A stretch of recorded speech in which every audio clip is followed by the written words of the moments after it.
مسلمانوں کی نا ایک تعداد لڑتے لڑتے لڑتے لڑتے دور چلے گئی. تاتاریوں نے قید کر لیا. 4 مسلمان تھے, تبلیغ کرنے گئے, جنگ کرنے گئے, جہاد کرتے کرتے کافروں سے لڑتے لڑتے تاتاری قوم میں چلے گئے. وہ قید کر لیے گئے تو سزائے موت کا حکم ہوا. 4 بزرگ تھے. سزائے موت کا حکم ہوا تو تاتاری بادشاہ جو تھا وہ بڑا خلاف تھا, بڑا سخت مخالف تھا مسلمانوں کے. اس نے کہا کہ ان کو جب پھانسی دینا نا مسلمانوں کو تو میرے سامنے دینا. اب 4 عالم ہے, 4 صوفی ہے, سفید داڑیاں, سر پہ امامے. پھانسی کا وقت آیا تو جو پھانسی گھاٹ ہے وہ ایک ہے, چاروں کو کٹھے پھانسی نہیں ہو سکتی. ایک کو کہا کہ ایک ایک کر کے ان کو پھانسی دو. جب پھانسی کا وقت آیا نا تو جو سب سے پیچھے سے ہوئی تھے وہ دوڑ کے آگے آئے, کہنے لگے بادشاہ پہلی باری میری لگا. پہلی. اب بادشاہ نے کہا ٹھیک ہے اسے لٹکا دو. وہ قریب آئے تو دوسرے دوڑ آئے, کہنے لگے نہیں نہیں پہلی باری میں نے زیادہ کافر قتل کیے, میرا بڑا جرم ہے, مجھے پہلے سزا دو. ان کو پھانسی دینے لگے تو تیسرے آ گئے, کہنے لگے نہیں یہ تو میرا قتل کرتا تھا, رستے میں بتایا کرتا, ڈھونڈ کے میں بتلاتا تھا کہ یہاں زیادہ تعداد ہے, مجھے پہلے پھانسی دو. تیسرے کے ساتھ بات ہو رہی تھی تو چوتھا دوڑا آیا, کہنے لگا یہ رستے بتاتا تھا, یہ تبلیغ کرتا تھا, یہ سارا کچھ کرتا تھا, لیکن کہا یہ کہتے تھے چلو واپس چلتے ہیں, میں جانے نہیں دیتا تھا. میں کہتا تھا اور کافر مارنے اور علاقے فتح کرنے, میرا جرم بڑا ہے, مجھے پہلے پھانسی دو. بادشاہ کہنے لگا مجھے 35 سال ہو گئے حکومت کرتے, بڑی دنیا کو پھانسی دی ہے, لوگ تو ایک دوسرے کو دھکے لیتے ہیں کہ پہلے تو جا پہلے تو جا, اور تم کیسی قوم ہو کہ ایک دوسرے پہ قربان ہو رہے ہو. کہنے لگا تم ایک باپ کی اولاد ہو. جاگ رہے ہیں آپ لوگ. تاتاری بادشاہ, کافر بادشاہ, اسلام کی مخالفت کرنے, ایک باپ کی اولاد ہو کا نہیں, ایک قبیلے کے رہنے والے ہو کا نہیں, ایک ملک کے رہنے والے ہو نہیں. اس نے کہا رشتہ کیا ہے, تمہارا رشتہ کیا ہے؟ تو بول کے کہنے لگے خدا ایک ہے, نبی ایک ہے. خدا ایک ہے اور نبی منفعت ایک ہے, اس قوم کی نقصان بھی ایک ہی, سب کا نبی اللہ بھی, قرآن بھی ایک.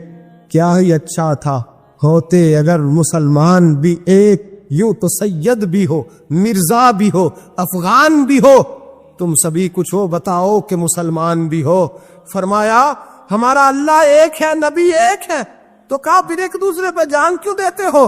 فرمایا ہمارے نبی نے ہمیں بھائی بھائی بنا دیا ہے, بھائی کا دل نہیں کرتا اس کی آنکھوں کے سامنے بھائی چلا جائے, ہمارا دل نہیں کرتا پہلے مجھے دے پہلے مجھے دے. بادشاہ کہنے لگا تمہارا جذبہ مجھے متاثر کر گیا, جاؤ میں تم چاروں کو آزاد کرتا ہوں, تمہیں آزاد کرتا ہوں. میرے دوستو یہ رنگ تھا, دیکھے نا, یہ اس ترتیب نے نظام دیکھا نا, اس فلک نے پہلی بار دیکھا, اس زمین نے پہلی بار. اور میرے حضرت صاحب فرمایا کرتے تھے زمین تڑپ کے روئی, اس نے پہلی دفعہ دیکھا. حضرت ابو عبیدہ بن جراح نے میدان بدر کے اندر جب جنگ کا تبل بجا, حالات بگڑے, جناب ابو عبیدہ بن جراح کہتے ہیں تاریخ نے ایک عجیب موڑ پہ مجھے لا کے کھڑا کیا. آپ فرماتے ہیں میرے لیے اللہ نے جو آزمائش رکھی وہ سب سے بڑی رکھی. فرمانے لگے جب میں میدان میں نکلا تو کافروں نے میرے سامنے جس کو لا کے کھڑا کیا وہ میرا سگا باپ تھا. اب فرماتے ہیں اب مشکل بن گئی, عشق تے اگ دومی ایک برابر, تے عشق دا سیک بدھیرا, اگ تے ساڑے ککھ تے کانے, تے عشق ساڑے تن میرا, تے اگ دا دارو می تے پانی, کوئی دسے ہے عشق دا دارو کیڑا, بلے شاہ تھے کچھ بھی نہیں بچدا جتھے عشق ہوراں دا ڈیرا. فرمانے لگے اب میرے لیے سامنے باپ, ادھر بیٹا. اب فرماتے ہیں 2 رستے تھے, باپ بچاؤں یا رسول اللہ کا دین بچاؤں. 1 منٹ تھا فیصلہ کرنے کے لیے کہ ابا بچے گا یا دین بچے گا, کفر بچے گا یا اسلام بچے گا. فرماتے ہیں میں نے منٹ پورا نہیں سوچا, میں نے تلوار اٹھائی, باپ کی گردن کاٹ کے گرائی اور رسول اللہ کا دین بچا لیا. باپ کی گردن کٹ کے گری اور نبی پاک کا دین بچ گیا, بچا لیا رسول اللہ کا دین. حضرت عمر نے ماموں کو مارا. حضرت مصعب ابن عمیر کہتے ہیں تاریخ مجھے بھی لا کے کھڑا کرتی ہے بدر کے میدان میں, تو کفر کا لبادہ اوڑھ کے جب سامنے آیا تو وہ میرا سگا بھائی تھا, سگا بھائی. حضرت عمر ملک شام جاتے ہیں, جب فتح ہوتے ہیں حضرت سعد بن ابی وقاص بلاتے ہیں شام جاتے ہیں تو حضرت عمر کہتے ہیں شام آئے یار سب سے پہلا کام یہ کر بلال کا تو پتہ کر. یہاں سنا ہے بلال حبشی کا مکان بھی کہیں نیڑے نیڑے ہے, پتہ تو کر.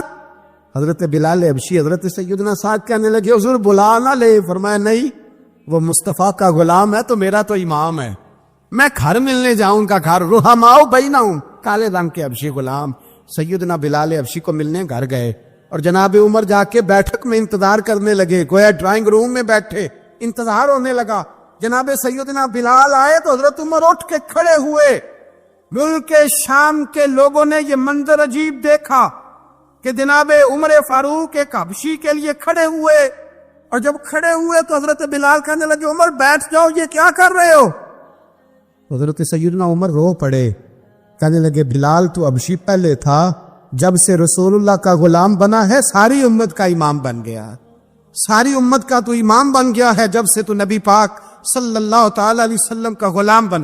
بھائی یاد رکھے جب اشداء علی الکفار کی بات تھی تو اپنے سگے قتل ہو گئے, اور جب رحماء بینہم کی بات تھی تو پھر یہ نہیں دیکھا یہ حبشی ہے. توجہ ہے میری بات پر؟ جاگ رہے نا آپ لوگ, ادھر دیکھے. پھر یہ نہیں دیکھا کہ یہ حبشی ہے, یہ رومی ہے, یہ کون ہے, پھر یہ دیکھا کہ یہ رسول اللہ کا غلام ہے صلی اللہ ہو. ہمارے ہاں تو نفرتیں پھیل گئی ہو, او بس کرو جی بنگالیوں سے جان چھڑاؤ, او بس کرو جی فلانے سے, او بس کر یار. رہن سہن اپنا اپنا ہوتا ہے, لیکن مسلمان جس طرح کا بھی ہو اس کے ساتھ نفرت کرنے کی اجازت نہیں ہے. پہلی بات اشداء علی الکفار, دوسری بات رحماء بین. اب تیسری بات ہے تراہم رکعا سجدا یبتغون فضلا من اللہ ورضوانا. میں نے شروع میں بات کی تھی نا کہ اگر خانہ کعبہ میں 40-50 لاکھ حاجی مل کے دعائی مانگ لیتا, دعائی مانگ لیتا مل کے, تو کمال ہو جاتا. حضرت ابو بکر صدیق رضی اللہ تعالیٰ عنہ سے کسی نے پوچھا تھا بدر میں فتح کیسے ہوئی؟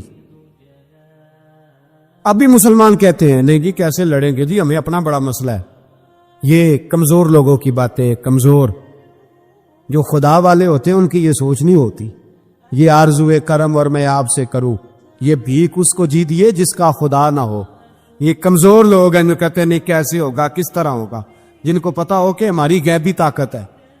ہماری حضرت ابو بکر صدیق رضی اللہ تعالیٰ پوچھا جناب بدر میں کیسے جیت گئے؟ تلواریں زیادہ تھی, نیزے زیادہ تھے, یا آپ کو جاسوسی زیادہ تھی, پتہ زیادہ تھا کہ یوں قابو آئیں گے کافر؟ تو ابو بکر صدیق فرمانے لگے نہ نیزوں سے جیتے نہ تلواروں سے جیتے, ہم جو بدر میں جیتے ہیں تو مصطفیٰ کی نمازوں سے جیتے. ہمیں جو بدر میں کامیابی ملی تو رسول اللہ کی دعاؤں کی برکت سے ملی. فرمانے لگے کافر ساری رات شرابیں پیتے رہے, ساری رات وہ ناچ گانے میں مصروف رہے, اور میں حضور کے خیمے میں موجود تھا, نبی پاک ساری رات نماز پڑھتے رہے, ساری رات حضور نماز پڑھتے رہے, ساری رات اللہ سے دعا کرتے رہے. فرمایا صبح جو کامیابی ملی تو یہ مصطفیٰ کی نمازوں کی برکت سے ملی. ایک بزرگ کی میں بات سن رہا تھا, وہ کہہ رہے تھے اب نمازیں عبادتیں ریاضتیں بعد میں کرنا, پہلے جہاد کرو. کہہ رہے تھے اب نکل کر خانقاہوں سے ادا کر رسم شبیری, عبادتیں ریاضتیں تلاوتیں درود بعد میں ہوگا, پہلے جہاد. تو میں نے کہا صاحب عبادتیں تلاوتیں درود ہو کہاں رہا ہے, پہلے وہ جگہ تو بتائیں. خانقاہوں پہ تو عرس ہو رہا ہے, سال کے بعد ڈھول لگ رہا ہے. وہ جو زمانہ تھا نا کہ خانقاہ شریف پہ شام تک قرآن مجید ختم ہوگا, فجر کے بعد 50,000 درود پڑھا جائے گا, وہاں لوگ آئے ہیں تو وہاں ذکر کرتے کرتے لوگ اس قدر مست ہوئے کہ انہیں ہوش ہی نہیں کہاں کہ کہاں گئے. وہ تو دور ختم ہو گیا. اب کہاں ہے خانقاہ میں؟ اب تو نظر نیاز رہ گئی, ختم شریف رہ گیا, عرس پاک رہ گیا, باقی تو معاملہ ختم ہے. وہ کہاں گیا معاملہ سارا؟ بھائی تو آئے التجائیں شہاب الدین غوری سے پوچھا جناب فتح کیسے ہوئی؟ کہنے لگے خواجہ معین الدین اجمیری کی دعاؤں کی برکت سے. فرماتے ہیں بابا دعا مانگتا تھا, ہم جہاد کرتے تھے, اللہ کامیابی دے دیتا. بھائی وہ عبادت, وہ ریاضت, وہ مسلمان جو رات کو اپنے رب کو منا لیا کرتا تھا, وہ اپنی عبادت کے زور پر اللہ تبارک و تعالیٰ کی بارگاہ میں آہو زاری. حضور نے فرمایا الدعاء صلاح المومن, دعا مومن کا ہتھیار ہے. دعا مومن کا, بول کے بتانا ہے, دعا مومن کا. فرمایا مومن یہ ہتھیار چلا سکتا ہے, یہ ہتھیار کافر کے پاس موجود حضرت زید بن حارثہ رضی اللہ تعالیٰ عنہ کو نہ پکڑ کے کچھ کافر ان کو پکڑ کے لے گئے تو ایک درخت کے ساتھ باندھ لیا، کہنے لگے تمہیں قتل کریں گے، حضور کے صحابی ہیں رضی اللہ تعالیٰ۔ جب کافر آپ کو قتل کرنے لگا نا تو انہوں نے درخت کے ساتھ اچھی طریقے سے ٹانگیں باندھ لی، ہاتھ باندھ لیے، گردن باندھ لی، کہنے لگا بلا اپنے رب کو۔ تو حضرت زید رضی اللہ تعالیٰ عنہ فرمانے لگے میں تو شہید ہونے کو تیار تھا، لیکن تو نے آزمانے کا پروگرام بنایا تو ٹھیک ہے، میں پھر بلانے لگا ہوں اپنے رب کی مدد کو، اے اللہ مدد فرما۔ اس نے اتنی دیر میں تلوار نیام سے نکال لی، اے اللہ مدد فرما۔ اس نے جب تک دونوں ہاتھوں میں تلوار سونت لی، اے اللہ مدد فرما۔ جب تیسری بار آپ نے یہ کہا تو اس نے تلوار اٹھائی، کہا اللہ مدد فرما۔ حضرت زید رضی اللہ تعالیٰ عنہ کہتے ہیں جب چوتھی بار میری زبان سے لفظ نکلے، کافر کے ہاتھ میں تلوار تھی پر گردن بھی اس کی کٹ کے نیچے گر گئی، کہ گردن کٹ کے اسی وقت نیچے گری۔ مجھے کسی نے کھولا، نہ مارنے والا نظر آیا، نہ گردن کاٹنے والا نظر آیا، نہ مجھے کھولنے والا۔ تو میں نے کہا آنے والے تو بتا تو سوئی تو کون ہے؟ تو کہنے لگے میں جبریل امین ہوں، میں جبریل امین ہوں، میں جبریل، مجھے دشمنوں نہ چھیڑو، میرا ہے کوئی جہاں میں، مجھے دشمنوں نہ چھیڑو، میرا ہے کوئی جہاں میں ابھی پکار لوں گا، نہیں دور ہے مدینہ۔ کہا جب تو نے، حضرت جبریل کہنے لگے جب تو نے پہلی دفعہ کہا نا اللہ مدد فرما تو میں سدرۃ المنتہا پہ تھا، مجھے حکم ہوا جبریل دیر نہ کرنا۔ فرماتے ہیں جب دوسری دفعہ تو نے کہا نا اللہ مدد فرما تو میں 7ویں آسمان پہ تھا، اور جب تیسری دفعہ کہا مدد فرما تو میں پہلے آسمان پہ تھا، اور فرمایا جب تو نے کہا چوتھی دفعہ اللہ مدد فرما تو میں تیرے سرانے کھڑا تھا، میں تیرے سرانے۔ تو بھائی اب تو اجتماعی دعا بھی نہیں رہی ہماری، اب تو یہ والا سوتا بھی، اکبر الآبادی نے کہا تھا مصیبت میں بھی اب یاد خدا ہم کو نہیں آتی، دعا منہ سے نہ نکلی جیبوں سے عرضیاں نکلی۔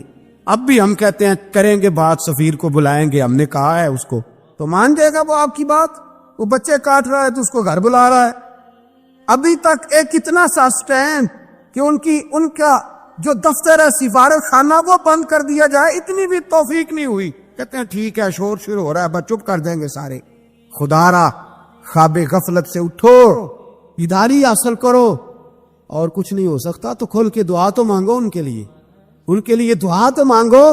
اللہ بڑا کریم ہے، وہ جب مدد کرنے پہ آتا ہے تو پھر بڑے بڑے کافروں کے مقابلے میں اپنے بندوں کی مدد فرماتا ہے۔ اور میں یہ پیغام دینا چاہتا ہوں عالم کفر کو بھی، یاد رکھے رب کریم جب مدد کرنے پہ آئے تو اکیلے حضرت ابراہیم اور ایک طرف پوری ملت ہو تو اللہ اپنے خلیل کو بچا لیا کرتا ہے۔ رب کریم کی رحمت کاملہ جب فیصلہ کر لیتی ہے تو پھر نمرود جیسے سپر پاور طاقت کو رب کریم مچھر سے مروا دیا کرتا ہے۔ اللہ تبارک و تعالی، یہ تو مسلمان کا دعا والا سوتا ہی، وہ نکل کر خانقاہوں سے ادا کر رسم شبیری، یہ تو تب ہوگا جب خانقاہ کے اندر کوئی ذکر فکر عبادت ہو رہی ہو، اور جب وہاں حال ہی کوئی نہیں، وہاں تو رقص و سرور ہے، وہاں تو بس جھوٹی تعریفیں ہیں، ہر آدمی نے ایک بندہ ساتھ رکھا ہوا ہے تعریفیں کرنے کرانے والا، وہ تو معاملہ ہی اور ہو گیا ہے۔ حضرت سیدنا مولا علی شیر خدا کرم اللہ تعالیٰ وجہہ کریم ساری زندگی کہتے رہے اللہ علی نے میدان میں عمر گزاری ہے، اسے شہادت کی موت عطا فرما۔ او بھائی یہ تو شہادتیں مانگنے والے۔ حضرت امام حسین میدان کربلا میں کھڑے تھے، شمر کہنے لگا حسین تیری چاروں جانب موت ہے، تو آپ فرمانے لگے تجھے ابھی ہمارا پتہ ہی نہیں، موت سے تو ہمارا پیار چلتا ہے، اور فرمایا یہ شہادت تو ہمارا پیچھا کرتی ہے، پہنچ جاتی ہے جہاں ہم ہوتے ہیں، موت سے ڈرا رہا ہے۔ مسلمان کا مرنے کو دل نہیں کرتا، ورنہ وہ اتنی بڑی کوٹھی میں کون رہے گا؟ مرنے کو دل اس لیے نہیں کرتا کہ وہ جو 6 کروڑ 10 کروڑ ڈالر لوٹ کے رکھے ہیں، مر گئے تو کھائے گا کون؟ وہ فقیر فاقہ مست تھے، ان کا گھر ہی کوئی نہیں تھا، ان کے بینک بیلنس ہی کوئی نہیں تھے، وہ کہتے تھے گھر ہمارا ہے وہ جو ہمارے رب نے تیار کیا ہوا ہے، ہمارا بینک بیلنس ہے وہ جو ہمیں جنت میں جا کے ملے گا۔ ان کا تو یہ کھاتا ہی کوئی نہیں تھا، اس لیے وہ شہادت کی۔ حضرت عمر بن جموع رضی اللہ تعالیٰ عنہ میدان احد میں 4 بیٹے لے کے آئے۔ کتنے بیٹے؟ بول کے بتائے۔ 4 بیٹے لے کے عمر بن جموع آئے، اور خود ایک ٹانگ سے لنگڑے سے آپ بھی ہیں, ٹانگ چھوٹی ہے. حضور کے سامنے کھڑے ہوئے کہا محبوبہ میرے 4 ہی تھے, میں 4 لے آیا ہوں, قبول کر لے. تو حضور نے فرمایا تو کیوں تلوار اوڑے آیا ہے, یہ تو نے کیوں گلے میں اسلحہ ڈالا ہوا ہے؟ کہا یا رسول اللہ میں نے بھی تو جانا ہے نا. تو حضور نے فرمایا 4 بیٹے جو ہیں. تو حضرت عمر بن جموع نے بات کی, صحابہ کہتے ہیں لبوں سے مسکرا رہے تھے, آنکھوں سے رو رہے تھے. کیا عجیب انداز ہے. حضور نے فرمایا عمر 4 بیٹے جو آ گئے تو رہنے دے. تو حضرت عمر رو پڑے, کہنے لگے محبوبہ کیا لنگڑے جنت میں نہیں جائیں گے؟ کیا حضور میں لنگڑا ہوں تو میرے لیے جنت کوئی نہیں؟ میرے حبیب پاک سید عالم صلی اللہ علیہ وسلم نے فرمایا عمر تو ضرور جنت میں جائے گا. کہا محبوبہ پھر بچے بعد میں جائیں گے, میں پہلے میدان میں جاؤں گا. مسلمان کی سوچ کے خلاف ہے یہ بات, یہ قرآن کی فکر کے خلاف ہے کہ اپنی فکر کرو. برما کے لیے, کشمیر کے لیے, فلسطین کے لیے بات نہ کرو, اپنی فکر کرو. یہ قرآن کی سوچ کے خلاف ہے, یہ قرآن کے پیغام کے خلاف ہے. اس لیے کہ اگر صرف اپنی بات ہوتی تو آمنو اور عامل الصالحات پہ بات ختم ہو گئی ہوتی, پھر بات آگے نہ چلتی. جب کہا گیا وتواصوا بالحق, حق بات کی تلقین کرنی ہے. اگر بات صرف اپنی ذات کی ہوتی تو ٹھیک ہو گیا تھا, نماز پڑھی, روزہ رکھا, حج کیا, ختم ہو گئی. لیکن میرے نبی پاک صلی اللہ تعالی علیہ وسلم نے ارشاد فرمایا ایک بستی میں 2 3 4 نیک لوگ رہتے تھے. میرے پیارے کریم رسول فرماتے ہیں 3 4 بڑے پرہیزگار, متقی, صاف ستھرے صوفی صاحب, درویش صاحب, علامہ صاحب, بڑے جو کہتے تھے بالکل جی میں کوئی بات نہیں کرتا, کسی بادشاہ کو نہیں چھیڑتا, میں تو بس لوگوں کو اللہ اللہ بتاتا ہوں, میرا کوئی تعلق نہیں, کوئی مرے کوئی جیے. بڑے نیک, صاف ستھرے, پرہیزگار. باقی ساری بستی گناہ کرتی تھی. نبی پاک علیہ السلام فرماتے ہیں رب کریم نے کچھ عرصے تک مہلت دی, پھر مشیت خداوندی, اللہ کا قانون حرکت میں آیا تو کہا جبریل ساری بستی تباہ کر دو, تباہ کر دو. اللہ مہلت دیتا ہے, مہلت دیتا ہے. ہم لوگ سمجھتے ہیں نہیں ہماری سیاسی چالیں صحیح چل رہی ہیں, اللہ مہلت دیتا ہے. رب کریم نے فرمایا جبریل انہیں تباہ کر دو. تو حضرت جبریل امین علیہ السلام نے عرض کی مولا وہاں تو تیرے 3 4 بڑے نیک بندے بھی رہتے ہیں, بڑے پرہیزگار, سچ بولنے والے, دیانتداری والے, حاجی صاحب, نمازی صاحب, صوفی صاحب, پیر صاحب, بڑے خوبصورت, ان کا کیا کریں؟ تو میرے محبوب پاک علیہ السلام فرماتے ہیں رب کریم نے فرمایا سب سے پہلے انہیں تباہ کرنا, سب سے پہلے انہیں سب سے پہلے, اور الٹ دو بستی, پہلے ان کا نمبر لگاؤ. یا اللہ ان کی کیا غلطی ہے؟ تو غلطی سن لے, غلطی یہ ہے کہ انہوں نے 2 صفتیں پیدا کی ہیں, اگلی 2 پیدا کیوں نہیں کی؟ الا الذین آمنوا وعملوا الصالحات پہ روک کیوں گئے, آگے کیوں نہیں بڑھے؟ اللہ کریم نے فرمایا جبریل دیکھو نا, میری نافرمانی ہوتی رہی اور ان کے چہرے پر کبھی شکن تک نہیں آیا. لوگ میرا قانون توڑتے رہے, انہیں کبھی برا ہی نہیں لگا, گناہ دیکھ کر کبھی خیال ہی نہیں آیا بدلنے کا. میرے بھائی امت مسلمہ اپنے لیے تو آئی نہیں دنیا میں, نبی پاک کی اس لیے تھوڑے آئے تھے کہ پیسے کمائیں, دنیا داری کریں, جھوٹ سچ ماریں اور رخصت ہو جائیں, بچے پیدا کریں. یہ کام تو ہندو, سکھ, بدھ مت سارے کر رہے ہیں. تو فقط اس کام کے لیے تھوڑی آیا ہے.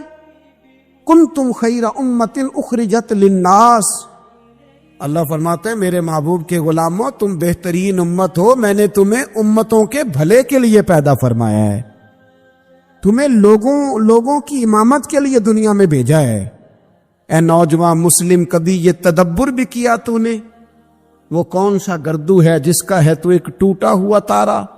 تو نے کبھی سوچا ہے تو کیا ہے؟ پتہ ہے تجھے؟ روزی کماؤ, روٹی کماؤ, اور اب تو بہت سارے لوگ جھوٹ کی دنیا میں زندہ ہیں, جھوٹ بولتے ہیں اپنے آپ کے ساتھ بھی, دائیں بائیں فراڈ کر رہے ہیں اپنی ذات کے ساتھ, خول بنا لیا اس میں بند ہو گئے, باہر ہی نہیں نکلی. اپنے ملک کی سوچو, اپنی بات کرو.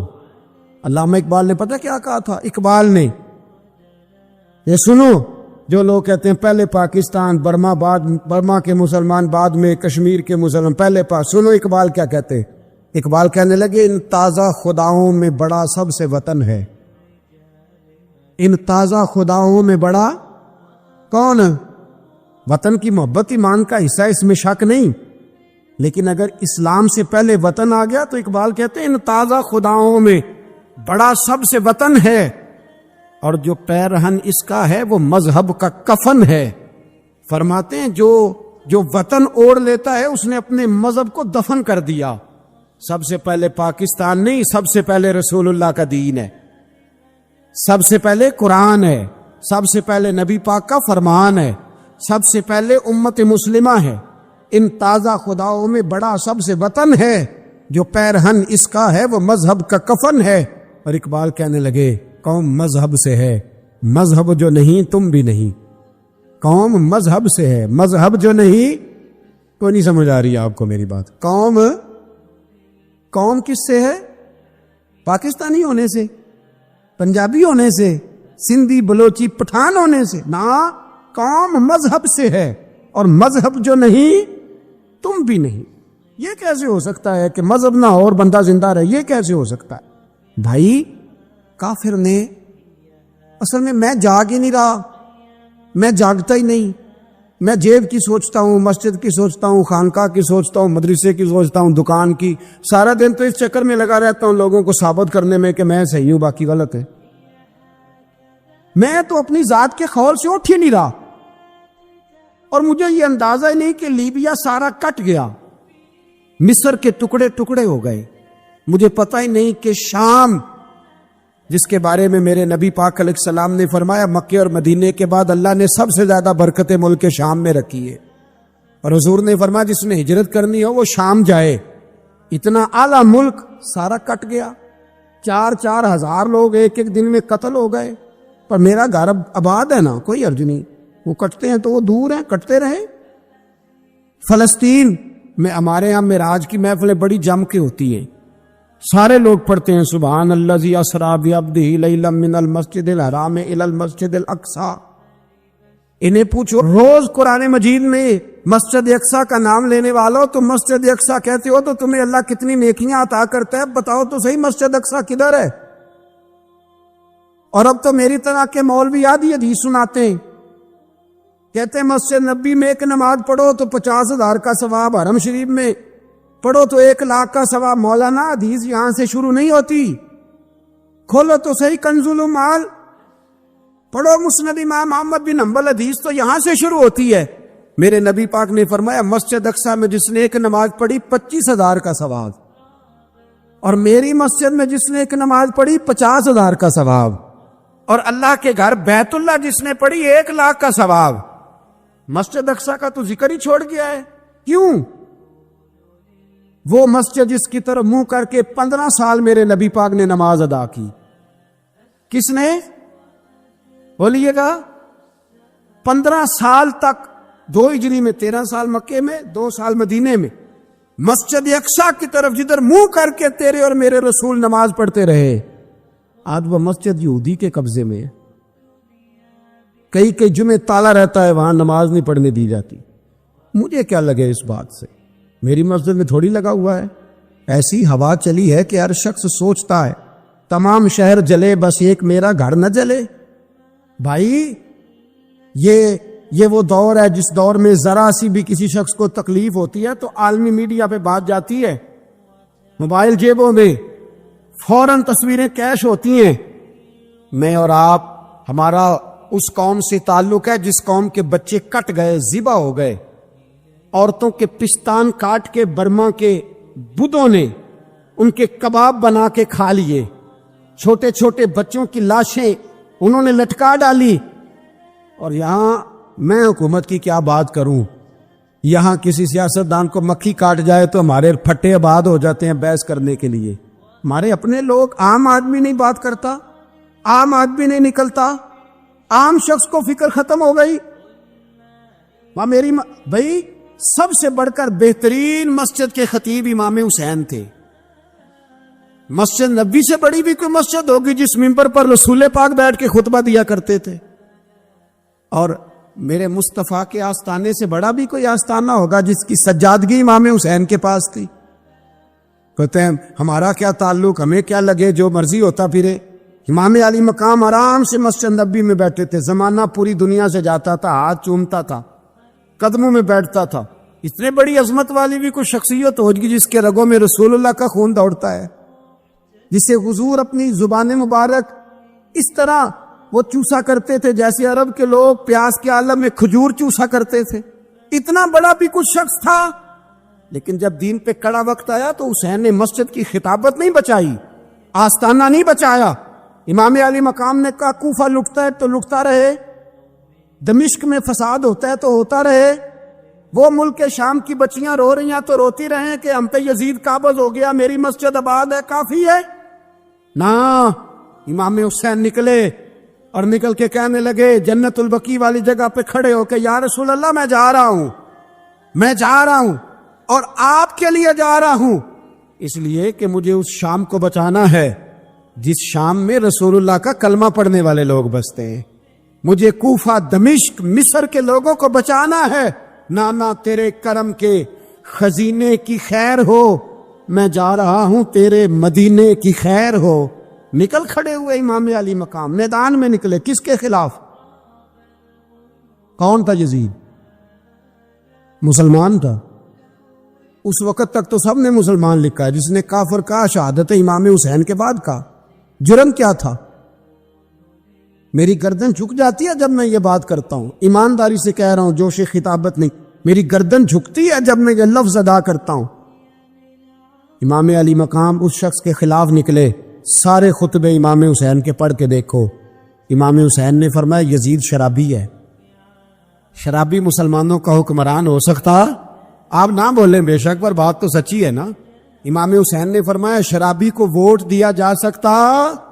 فرمایا رنڈیوں کا ناچ دیکھتا ہے جو مجرے دیکھے، جو رنڈیوں کے ناچ دیکھے وہ مسلمانوں کا حکمران ہو سکتا؟ امام حسین میدان میں نکلے اور 18 سال کے علی اکبر سے لے کر 6 مہینے کا علی اصغر دے دیا، لیکن شرابی کو برداشت، بے حیا کو برداشت تو میں کیسے کرتے؟ دوستی قاتل سے بھی، مقتول سے یارانہ بھی، اپنی جیب سے فلیکس سے چھپوا کے ظالموں، جابروں، بدماشوں کو ووٹ دیتے ہو۔ امام حسین کو تیری دیگ کی ضرورت ہے جو تو 10 محرم پہ پکاتا ہے، چاولوں کی ضرورت ہے جو تو نے 9 محرم کو پکائے، ان کو اس بریانی کی عادت تھی جو تو نے پکائی ہے۔ میرے گھر میں فلاں MNA MPA صاحب آ گئے تھے، امام حسین کے گھر کے اندر یزید نے پیغام بھیجا، اس نے کہا جیسے کہو گے کر لوں گا، جتنے پیسے کہو گے دے دوں گا، جتنی مسجدیں کہو گے بنوا دوں گا، جتنے ادارے کہو گے تعمیر ہو جائے، مجھے نہ چھیڑو۔ آپ نے فرمایا نا، مسجد مدرسے اس وقت آباد رہتے ہیں جب حکمران صحیح ہوتے ہیں، اور جب حکومتیں غلط ہوتی ہیں تو پھر مساجد آباد۔ اور آج دین نبی دا وانگ یتیمہ رووے تے کرلاوے تے آکھے میں کتھوں لبا عمر بہادر، میں کتھوں لبا عمر بہادر جیڑا مینوں سینے لاوے۔ امام راضی کہتے ہیں کہ سیدہ فاطمہ الزہرا رضی اللہ تعالی عنہ کے دونوں شہزادے حسنین کریمین بیمار ہو گئے تو سیدہ نے منت مانگی کہ بچوں کو شفا ہوگی تو 3 روزے رکھوں گی، شفا ہو گئی، روزے بھی رکھ لیے۔ اور جب مولا علی شیر خدا روزہ رکھنے کے لیے بیدار ہوئے، سیدہ فاطمہ الزہرا بیدار ہوئی تو امام حسن اور حسین بھی اٹھ گئے، 7-8 سال کی عمر، اماں جی ہم نے بھی رکھنا ہے۔ صبح کھجور اور دودھ سے روزہ رکھ لیا گیا۔ این افطاری کے وقت مولا علی کہتے ہیں فاقے چل رہے تھے، کہیں سے میں جون لایا تھوڑے سے، سیدہ فاطمہ الزہرا نے پیس کر روٹیاں پکائیں۔ وہ وقت جو بڑا مشکل ہوتا ہے افطار کا، کہتے ہیں اس وقت جب کھانے کے لیے بالکل ہاتھ آگے بڑھنے لگے اور امید تھی کہ ابھی سیدنا بلال اللہ اکبر کہیں گے تو روزہ کھلے گا، لیکن ابھی چند ہی منٹ رہتے تھے کہ دروازے پر ایک فقیر نے صدا دی، کہنے لگا سارے مدینے کے دروازے کھٹکھٹا آیا ہوں، قحط ہے، فاقہ ہے، اے رسول اللہ کے خاندان والو، میں یتیم ہوں، کسی نے بتایا ہے کہ اور کوئی دروازہ کھلے نہ کھلے سیدہ کا دروازہ تیرے لیے ضرور کھلے گا، کیا یتیم کو روٹی ملے گی؟ تو حضرت مولا علی نے بچوں کی طرف دیکھا ہی تھا کہ امام حسن ساری روٹیاں جا کے دروازے پہ دے آئے، کھجور اور پانی سے افطار ہو گیا. صبح پھر کھجور اور دودھ سے روزہ رکھا. امام راضی کہتے ہیں این وہ وقت جب افطار کا ٹائم آیا تو پھر دروازے پہ کسی نے صدا دی. کہا رسول اللہ کے خاندان والوں میں مسکین ہوں, رات سے روٹی کھائی ہے, نہ صبح کھا سکا نہ دوپہر. کسی نے بتایا ہے کہ اس دروازے سے خالی کوئی نہیں جاتا. امام حسن نے پھر سارا لنگر اٹھایا اور پھر جا کے دے دیا. تیسرا دن پھر ہوا. مجھے لگتا ہے کہ جب افطار کا ٹائم آیا ہوگا نا تو یہ خود ہی سارے دروازے پہ دیکھتے ہوں گے, یہ کوئی آیا نہیں لینے والا ابھی تک. لگتا ہے کہ نظریں دروازے پہ تھیں. این افطار کے وقت 3 روٹیاں جب جاؤں کی پک کے آئی, ایک بھکاری نے صدا دی. کہنے لگا میں قیدی ہوں, آج ہی قید سے رہائی ملی ہے. پہلے دن کسی کے دروازے پہ صدا ملی ہے, دی ہے روٹی ملے گی. امام حسن وہ کھانا دے کے واپس لوٹے. کھجور اور پانی سے افطار ہوا اور جیسے ہی مسجد نبوی میں تینوں باپ بیٹا نماز پڑھنے گئے تو مولا علی کہتے مجھے بتانا نہیں پڑا. رسول کریم نے میری طرف دیکھ کے فرمایا علی تیرا, فاطمہ کا, حسن اور حسین کا 3 دن والا عمل خدا کو بھی بڑا پسند آیا ہے اور محمد مصطفیٰ کو بھی بڑا پسند آیا ہے. وہ بڑا پسندیدہ عمل. میں کہتا ہوں کہ حضرت فاطمہ نے نا ان کی تربیت پہلے ہی کر دی تھی 3 دن بغیر افطار کے روزہ رکھنے. وہ ٹریننگ گھر سے ہو چکی تھی. اب میدان کربلا میں 3 دن بھوکا پیاسا رہنا ان کے لیے مشکل نہیں تھا. حضرت جناب سیدہ زینب بنت ابی رافع کہتی ہیں کہ سیدہ فاطمہ الزہرا نا ایک دن اپنے دونوں شہزادوں کو لے کے, جب حضور کی طبیعت مبارک بظاہر علیل تھی جس میں حضور کا وصال ہوا, دونوں شہزادے لے کے سیدہ فاطمہ نبی کریم کی بارگاہ میں گئی. کہنے لگی یا رسول اللہ میرے بچوں کو کچھ دیجئے. سیدہ پاک تو حضور اٹھ کے بیٹھ گئے.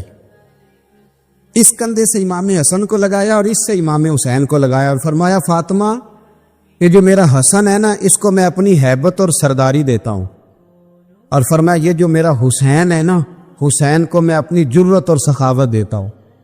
میرا حسین جرت مند ہوگا اور سخی ہوگا. داتا گانج بخش علی حجویری, امام الاولیاء, سید الاسفیاء, داتا صاحب کشف المعجوب میں فرماتے ایک دن نا امام حسین کے پاس ایک شخص آیا بڑی دور سے کچھ مانگنے. کہا حضور کچھ دیجئے. وہ شخص کہتا ہے کہ میرا ظرف یہ تھا کہ 4-5 دینار ملیں گے. تو امام حسین فرمانے لگے تھوڑی دیر بیٹھ جا, رزق آ رہا ہے. تو امام حسین کو حکومت وقت کی طرف سے نا 5 تھیلیاں ملی جس میں ایک تھیلی میں 500 اشرفیاں تھی. 5 تھیلیاں آئیں لیکن اس کو آنے میں نا ذرا دیر ہو گئی. وہ 5 تھیلیاں جب آئی نا تو امام حسین اس کی طرف 5 تھیلیاں بڑھا کے نا, ذرا دیکھنا میری طرف غور سے, 5 تھیلیاں بڑھا کے نا تو فرمانے لگے میاں جتنا تجھے انتظار کرایا نا اتنی ہم تیری حاجت پوری نہیں کر سکے. تو یہ نہ محسوس کرنا کہ حسین کے دروازے پہ بیٹھا بھی رہا ہوں تو ملا کیا ہے.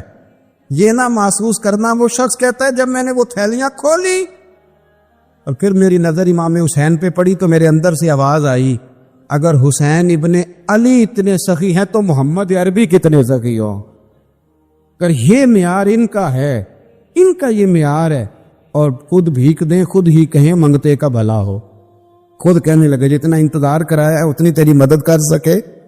یہ سخاوت کا معیار تھا, یہ طریقہ تھا. ایک دفعہ سیدنا امام حسین رضی اللہ تعالیٰ عنہ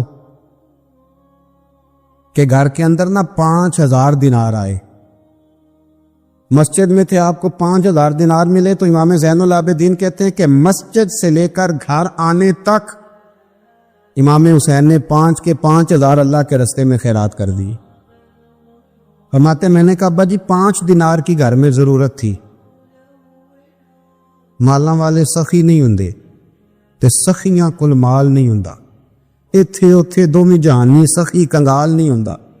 کہ ابا جی 5 دینار کی گھر میں ضرورت تھی. تو کہتے ہیں مجھے فرمانے لگے بیٹا یہ جن کو میں نے دیا ہے نا یہ گھر کے لیے ہی دیا ہے, یہ گھر کے لیے ہی دیا ہے. جن کو دیا ہے تمہارا کیا خیال ہے, یہ باہر خرچ ہوا ہے, یہ گھر کے لیے ہی ہے. اس لیے کہ جب انسان دوسروں پر شفقت کرتا ہے تو اللہ اس کے گھر پہ رحمت فرماتا ہے. امام حسین کے مزاج میں پہلی بات میں نے ذوق عبادت کی عرض کی. دوسری بات عرض کر رہا ہوں کہ صحابہ حضرت اسامہ بن زید بڑے پیارے ہیں میرے نبی کریم کے, بڑے پیارے. حضرت اسامہ بن زید کے بارے میں سیدہ عائشہ صدیقہ فرماتی ہیں ان کے ناک سے اگر ریٹھ نکلتی تھی تو اللہ کے رسول اپنے دستے مبارک سے صاف کر دیتے تھے، اور سرکار فرماتے تھے کہ اگر اسامہ لڑکی ہوتا نا، ان کے غلام کے بیٹے تھے حضرت زید بن عامر، اگر یہ لڑکی ہوتا میں اسے زیور پہناتا۔ بڑے پیارے تھے، لیکن جب ان کا آخری وقت آیا نا تو 60,000 دینار کا قرضہ تھا، رشتہ داروں سے کہا، دوستوں سے کہا، یاروں سے کہا، پر قرض ادا نہیں ہو رہا تھا۔ حضرت اسامہ بن زید کہتے ہیں بڑا پریشان تھا۔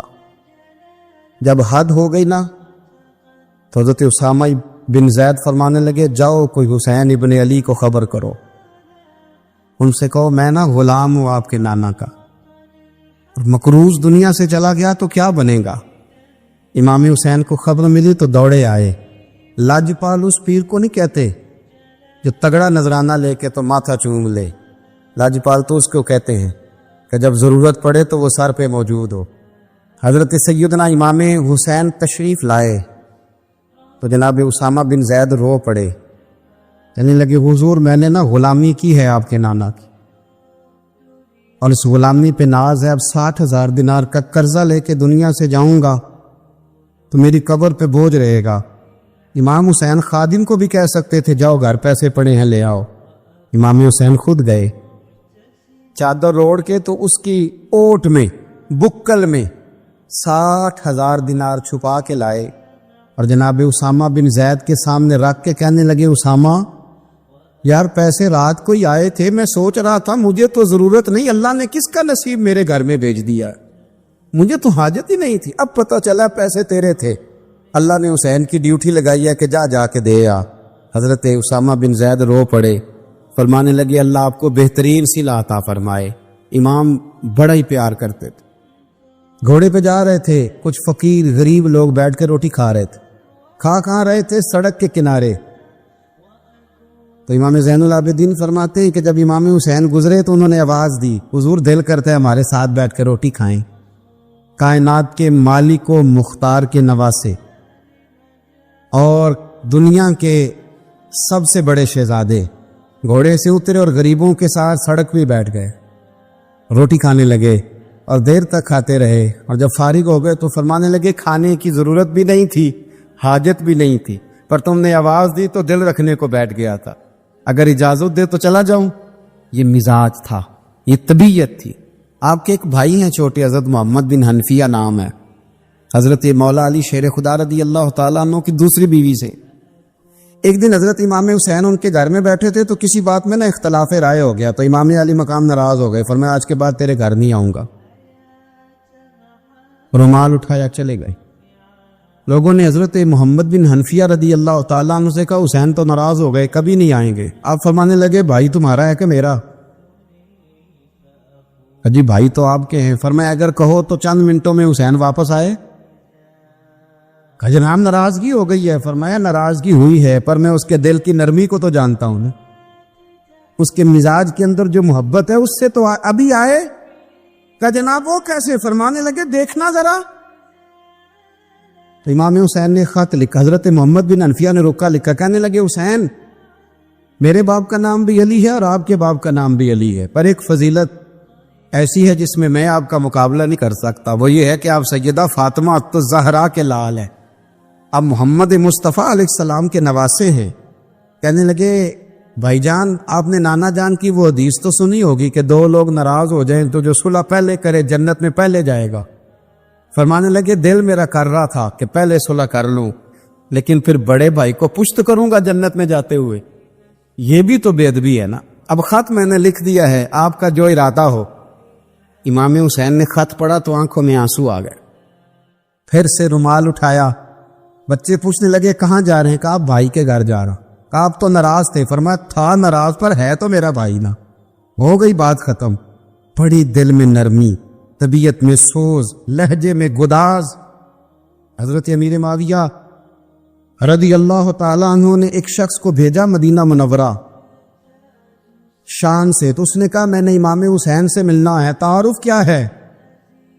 جناب امیر معاویہ فرمانے لگے مسجد نبوی میں جانا جس کے گرد لوگ سب سے زیادہ ادب سے بیٹھے ہوں اور جس کی باتیں سب سے زیادہ میٹھی ہوں اور جس کی نظریں سب سے زیادہ جھکی ہوں اور جس کے چہرے پر تمہیں سب سے زیادہ وقار نظر آئے وہی علی کے بیٹے حسین ہوں گے. جو سب سے زیادہ تمہیں وہاں ماحول کے اندر جو شخص نظر آئے پوچھنے کی ضرورت نہیں پڑے گی. وہ شخص کہتا میں مدینے آیا تو میں نے واقعی ایک شخص کو دیکھا کہ شہد کے گرد مکھیوں کا اتنا ہجوم نہیں ہوتا جتنا امام حسین کے گرد رسول اللہ کے غلاموں کا ہجوم تھا. لیکن نظریں جھکی ہوئی، باتیں میٹھی، لہجہ گداز گداز، لفظوں میں رانائی.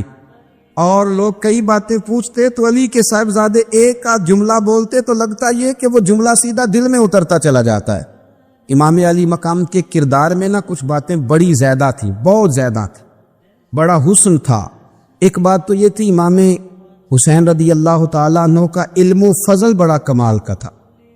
ایک دفعہ صحابہ میں مسئلہ بن گیا کہ بچہ پیدا ہوتا ہے تو اس کا وظیفہ کیسے لگانا ہے. امام حسین کا علم و فضل بتا رہا ہوں، علم و فضل. تو بات بڑی پیچیدہ ہو گئی. حضرت عبداللہ ابن زبیر کے پاس لوگ آئے، کہنے لگے کہ آپ بڑے صاحب علم و فضل ہیں، آپ نے حضور علیہ الصلوۃ والسلام کے ساتھ وقت گزارا ہے، تو مسئلے کو حل کریں کہ بچہ پیدا ہونے کے بعد حکومت اگر وظیفہ لگائے گی تو کب لگائے گی. جب بحث طول پکڑ گئی، مسئلہ حل نہیں ہوتا تھا، تو حضرت عبداللہ ابن زبیر کہنے لگے ہم سے نہیں حل ہوگا. ایک بندہ ہے جس کے سینے میں رسول اللہ صلی اللہ تعالی علیہ وسلم کے نور نبوت کا فیضان ہے، وہ یہ مسئلہ حل کریں گے. تو کہا وہ کون سے؟ آپ فرمانے لگے جب ہم سے مسائل حل نہیں ہوتے تو ہم ان کے علم سے فائدہ اٹھاتے ہیں. کہا کون ہے؟ کہا جناب امام حسین. تو لوگ حضرت امام حسین کے پاس گئے، کہ حضرت یہ ایک مسئلہ الجھ گیا ہے کہ بچہ پیدا ہو تو وظیفہ کب لگانا ہے. فرمایا الجھنے والی بات ہی کوئی نہیں، پیدا ہونے کے بعد جب وہ پہلی دفعہ آواز نکالے تو اس کا وظیفہ لگا دو. اس کا مطلب یہ ہے کہ وہ دنیا میں آ گیا ہے، اس نے اپنے آنے کا اظہار کر دیا ہے، اعلان کر دیا ہے، اب اس کا وظیفہ لگا دو. تو اس پر پھر صحابہ کا اتفاق ہو گیا. امام حسین کے علم سے، فضل سے لوگ فیض اٹھاتے تھے. حضرت سیدنا امام حسین کی شہادت کے بعد حضرت عبداللہ ابن زبیر رضی اللہ تعالیٰ عنہ نے قاتلان حسین سے خطاب کیا اور فرمانے لگے اللہ کی قسم تم نے اس شخص کو شہید کیا ہے